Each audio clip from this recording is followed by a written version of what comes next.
नमस्कार, मैं इस वक्त औरंगाबाद ज़िले में हूं और जैसा कि जानते हैं कि 6 अक्टूबर आज ही के दिन नागपुर में बावन मेश्राम साहब के नेतृत्व में महारैली मोर्चा का आयोजन किया गया था। उस आयोजन से पहले बावन मेश्राम साहब को वहां का प्रशासन गिरफ्तार कर लिया गया है, प्रशासन द्वारा गिरफ्तार किया गया है।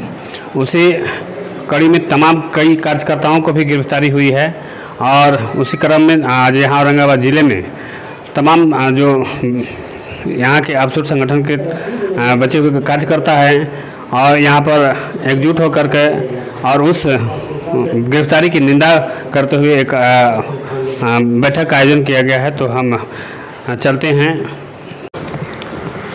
इंडियन लॉयर एसोसिएशन के राज्य प्रभारी विनोद यादव जी। सर, क्या कहेंगे जिस तरह से जो महाराष्ट्र के जो नागपुर में जो गिरफ्तारी हुई बावन मेश्राम साहब को कार्यक्रम से पहले क्या कहा जाएगा? तो देखिए, वो तो बहुत दुर्भाग्यपूर्ण है और कार्यक्रम करने का तो सभी को आज़ादी है। आर्टिकल 19 में जो दिया गया है सभी को कार्यक्रम करने का आज़ादी है। अरे भाई, हम 1.5 लाख लोगों को एकत्रित कर रहे हैं, आप भी इससे बड़ा कार्यक्रम करो। लेकिन बावन मेश्राम साहब को रोकना ये आर्टिकल 19 का खुल्लम खुल्ला घोर उल्लंघन है। और इतना ही नहीं, इनका कार्यक्रम को रोहतक हरियाणा में रोका गया। कानपुर में राज्य अधिवेशन था उत्तर प्रदेश का, वहाँ रोका गया। इसको लेकर के वहाँ पर प्रोटेस्ट मार्च 6 अक्टूबर को आयोजित किया गया था। इसके पहले 2 अक्टूबर को वहाँ वकीलों का राष्ट्रीय अधिवेशन सफलतापूर्वक संपन्न हुआ। इसके बाद 5 तारीख को बुद्धिस्ट इंटरनेशनल नेटवर्क का राष्ट्रीय अधिवेशन सफलतापूर्वक संपन्न हुआ। तो इसको देख करके लोग घबराए हुए हैं।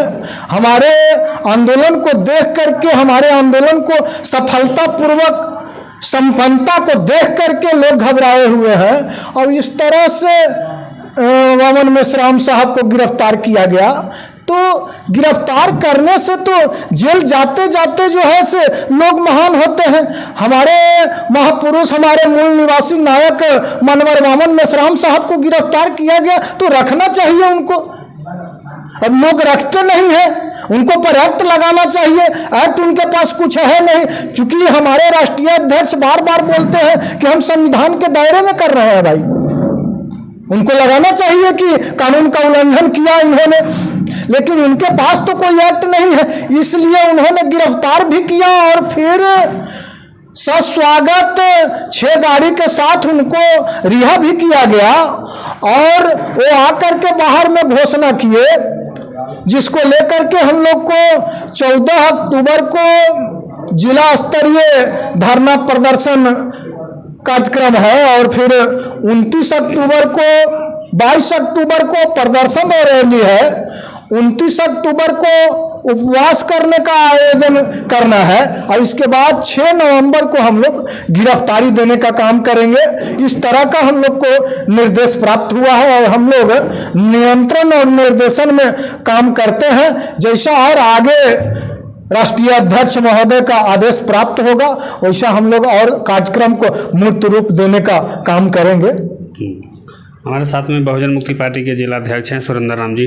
सर, इस गिरफ्तारी पर क्या कहेंगे? आखिर ये पूरी तरह से आर्टिकल 19 का उल्लंघन किया जा रहा है, लगातार किया जा रहा है।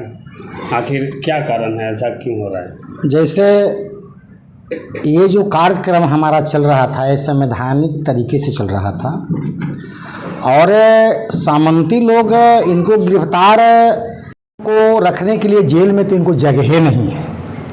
हमने तो कई एक बार जेल जाने का प्रयास किया, जेल भरो अभियान चालू भी किया, लेकिन इनके पास जगह कहाँ है? ये तो केवल डिस्टर्ब करते हैं और संवैधानिक जो हमारा अधिकार है, संविधान को उल्लंघन करते हैं। ये इनका जो काम जो है, इनके जो आरएसएस के जो लोग हैं वे उग्रवाद प्रवृत्ति के लोग हैं, आतंकवादी हैं। कर्नल पुरोहित प्रयागा सिंह ठाकुर, रितंभरा, ये सारे लोगों को बुर्का पहने हुए आपको कश्मीर के बॉर्डर पर पकड़ा गया आर्म्स के साथ, और उन्होंने लिखित बयान दिया था कि मैंने 81 जगह इस देश में बम ब्लास्ट किया, जिसको रिहा किया गया। तो ये तो सारा शरीर नाजायज है। और अब ये आर पार की लड़ाई शुरू हो गया है। मेश्राम साहब कुछ भी बोलते थे, इनको पेपर में भी नहीं निकालता था, चूंकि मीडिया वाला भी उसी को है। और आज के डेट में जो है मेश्राम साहब को जब गिरफ्तारी, हम ऐसा मानते हैं कि हमारा संगठन बहुत आगे बढ़ चुका है और हम इस आंदोलन को आगे बढ़ते जा रहे हैं, हमको सफलता मिलने वाली है और हम छोड़ने वाले भी नहीं हैं, किसी भी हालत में हम छोड़ने वाले नहीं हैं। अगर वो गिरफ्तार करते हैं तो फिर जेल में क्यों नहीं ले जाते हैं? तो इसका मतलब हुआ कि केवल वे हमको डिस्टर्ब करते हैं। ये मेरा संवैधानिक अधिकार है। आर्टिकल 19 में जो मेरा अधिकार है, ये संवैधानिक तौर तरीके से शांतिपूर्वक मेरा जो कार्यक्रम चल रहा था, ये शांतिपूर्वक कार्यक्रम कभी नहीं करते हैं, इनको कोई रोकने वाला नहीं है।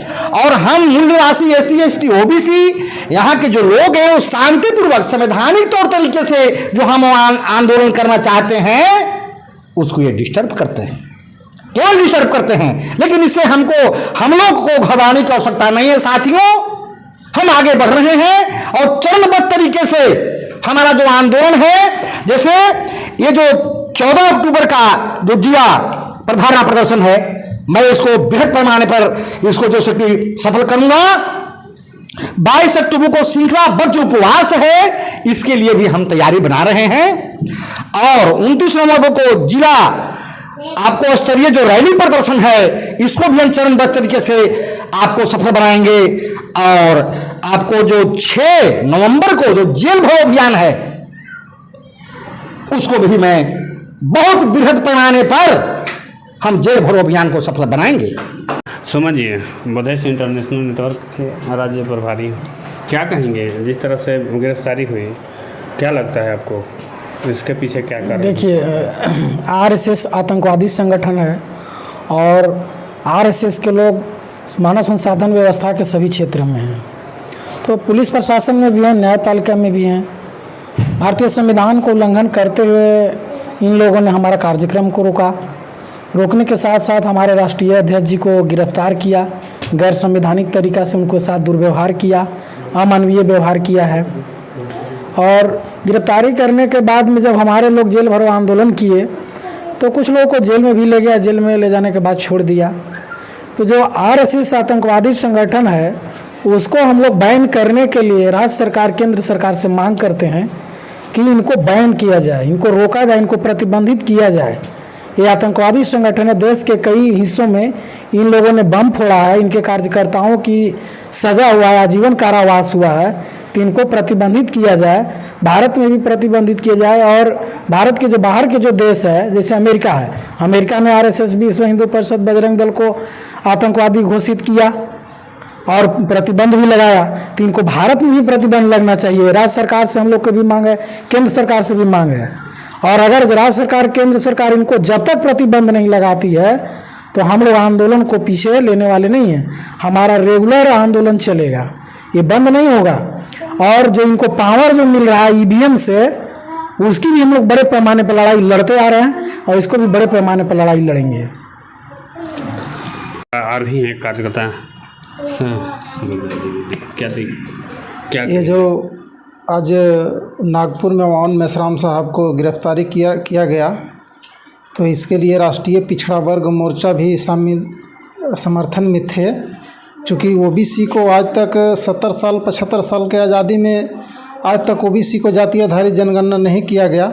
इसके विरोध में हम लोग वान मेश्राम को गिरफ्तारी जो किया गया, इसके लिए हम लोग चरणबद्ध तरीके से आंदोलन करेंगे, जो 4 चरण में आंदोलन होगा औरंगाबाद में। समझ। तो ये तमाम औरंगाबाद के कार्यकर्ता हैं सभी विंग्स के, और यहाँ पर जो भी आने वाले आदेश के लिए तैयार हैं, जो भी तमाम